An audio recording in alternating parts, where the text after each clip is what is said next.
ډېر افسوس د افغانانو ورونو چې 15 کاله د پردي استخباراتو ښکار شو، په لکاو نه په میلیونهاوو افغانان هم سره یو بل سره ووژل، کونډې یتیمان هم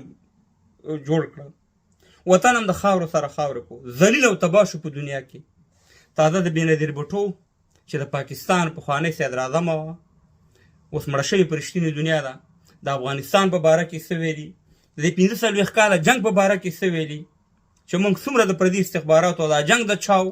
دا منصوبې د چا وي او استعمال پکې څوک شو. راځئ اول د خبرې در باندې اورم په اردو کې دي، بیا سره زه په تفصیل خبرې کوم.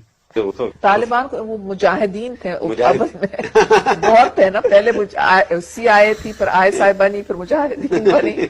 फिर तालिबान बने, फिर अलकायदा बने, अभी पता नहीं क्या बन रहे हैं बाजौर में और इलाकों में। और अभी भी लगता है आपको नाम तो तब्दील मुशर्रफ साहब फिर से दोबारा एक्टिविटी तालिबान को इनकरेज करनी शुरू कर दी। देखें, जब कश्मीर का बॉर्डर ठंडा होता है तो सरहद का बॉर्डर गर्म होता है, जब सरहद का बॉर्डर गर्म होता है तो कश्मीर का बॉर्डर गर्म होता है।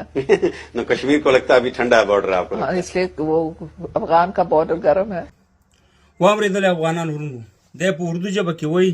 بېنظیر بوټو خبریال ته پوښتنه کوي،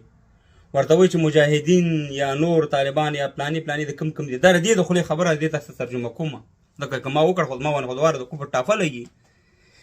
پوښتنه ځینې کوي، ورته وایي چې موږ مجاهدین جوړ کړه، موږ بیا مجاهدین نه طالبان جوړ کړه، طالبان نه بیا القاعده جوړه کړه، او دا چې اول د CIA خبره وه، بیا CIA چې دا عیسایت ته دغه کړه، مطلب دا چې هغې ته رجوع وکړه او هغې ته د افغانستان حواله کړو. او دی په دې خبرو کې وایي چې کله انډیا طرف ته کشمیر طرف ته بارډر ګرمي، هلته موږ خپل بزنس کوو په مسلمانانو په انسانانو باندې، اوس خو هغې طرف ته نشي کولی، انډیا خو ورته ځمکه او اسمان وښودله.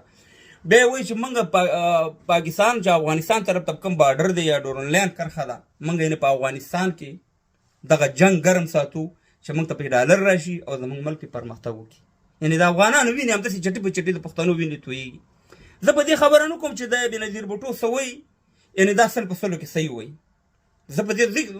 دې خبره هم نه کوم چې افغانستان موږ غلامان یو، موږ ټول څومره حکومتونه چې دا 50 کاله تېر شوي ټول ازاد یو، او دا څه سلام چې موږ ته راکړې ده، څه موږ جنګونه کړي، موږ یو بل افغانان پې وژلي، دا ټوله موږ په داخل په افغانستان کې جوړه کړې ده. زه خپله چې د کوم ولسوالۍ یم، موږ 15 دانې کارخانې لرو په کامه کې، سټینګر مدیال جوړو، د بمونو مور جوړو، د راکټې جوړو، کلاشینکوف جوړو. تاسو زما په خبره پوه یاستئ. 15 دانې موږ هلته لرو، په افغانستان کې به څومره کارخانې وي، او همداسې مهربانه پیسې او ډالر هم موږ خپل لرو، دغه هر شی موږ خپله کوو. خو زه دا پوښتنه کوم چې د پاکستان صدراعظمان د افغانستان په جهاد باندې خبرې کوي، د پاکستان فضلامان د افغانستان په جهاد باندې خبرې کوي، په افغانستان خبرې کوي، نور د پاکستان سیاستمدار چې وزیر خارجه وي، که وزیر داخله وي، که کرنیلان وي، که جرنیلان وي، په دې افغانستان کې دغه یو که جهادي لیډران دي او که غیر جهادي لیډران دي، یو پاکستان ته جواب نه وایي، یو پاکستان ته نه وایي چې پاکستان دغه صدراعظم یا د فضلامان یا د فلانې یا د بستانې دروغ وایي. دا تازه تاسو وګورئ چې د فضلامان جمعه مخکې خبرې پرتې دي، هغه وایي چې په افغانستان کې کم تعلیمي نظام سیستم دی، هغه موږ سره د افغانستان اوسني حکومت دا وعده کړې ده چې دا به د پاکستان په خوښه باندې چلیږي، دلته به د پاکستان هغه ټریننګ د افغانان بچیانو ته ورکول کېږي چې هغه د پاکستان دوستان شي، نه موږ د پاکستان غلامان شو. خو د افغانستان اوسني حکومت هغې ته جواب نه وایي. دا تازه 3 ورځې مخکې خبرې دي چې د خیبر پښتونخوا د مقبوضه افغانستان ګورنر یا والي وایي چې دا کم واهان دغه چې دی دا پروژه چې ده یا دغه چې ده دا هلته موږ چیز کو سه مهربانه دا یعنې زموږ دپاره جوړه شي، هغه شان دي چې به نه څنګه چې پید حمید سکلي دي، مګر د افغانستان حکومت ورته جواب نه وایي. زما په دې یو خبرو کوم دغه نشته دی. زه دا وایم چې ما سره د عام ولس غم، د عام که هغه ملي اردو والی، که هغه عام مجاهدو، که هغه عام طالبو، که هغه نور ولسو، 15 کاله موږ افغانان یو بل سره ووژل، په لکاو کونډې یتیمان هم جوړ کړه، او اخره کې نتیجه دا یي چې موږ ته وروره پلانې بستانې دا پیغورونه راکوي چې دغه میډیم امریکن جهاد او دا د CIA په خوښه باندې دا جنګ په افغانستان کې وشو. دا جنګ د روس او د امریکا اوږه پکې زموږ استعمال شو. اوس که ته دا خبره کوې په تا باندې ټاپه لګي، اوس که ته دا وایې چې د دې سپینواله تاسې ولې پاکستان ته نه ورکوئ، پتا د کفر ټاپه کله نه کله مې داړه تور شي چې ایسته دغه میډیا پرېږدم ځکه زمونږ حکومتونه چې هر یو راغلی هر یو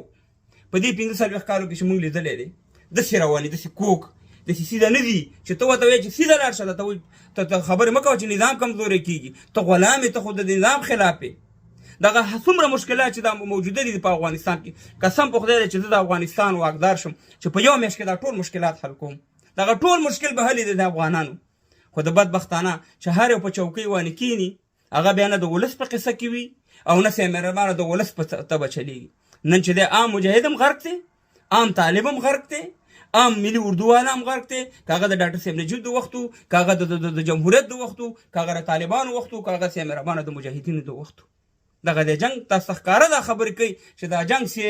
ان هغه ډیزاین کړی او په افغانستان کې خپل پروګرامونه دغه کړ او ما مخکې دا ویلي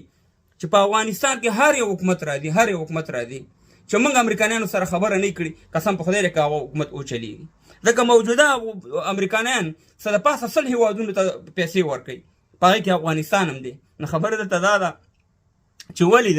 د دې ولس په تبه باندې د حکومتونه نه کوو بس ډېر هم دا ولس ووجلو ډېر هم خپلو کې یو بل سره ووجل باید اوس خو اصلاح شو که نه اوس خو دا حکومتونه دا نظامونه د ولس په تبه باندې وچلو که نه پردی د استخباراتو لپاره هم جنګونه وکړه یو بل خو سره خو وجل د کفر او د کمونیست او د مجاهد او د طالب او د وهابي او د پلاني او د بیساني په نوم باندې بس اوس خو باید اصلاح شو که نه د اصلاح لاره خو اختیار کړو که نه دغه بېنظیر بوټو دغه بیان ته باید تاسې جواب ورکړئ د فضل الرحمن دغه بیان چې د افغانستان په باره کې ورکړی تعلیم باره کې دغې ته بیان ورکړئ د خیبر پښتونخوا گورنر والي چې کومې خبرې کړي دغې ته تاسې باید دغه ورکړئ دلته موږ خپلو کې یو بل ته کړی اوسئ مهربانه چې یو بل باندې ټاپې ولګو چې ته د امریکې غلام او ته د پاکستان غلام یې حالانکې ټوله لوبه چې وه د امریکې وه او امریکای بچی چې د امریکای بچی چې د پاکستان او پاکستان چې د خپل پروګرامونه په افغانستان کې عملي کړ 15 کال موږ تباہ او برباد کړو اخر کې زموږ جهاد ته او د مبارزې ته به جالب مبارزه وي او د امریکن جهاد وته وي افسوس د افغانانو ورونو کله به پویګو بس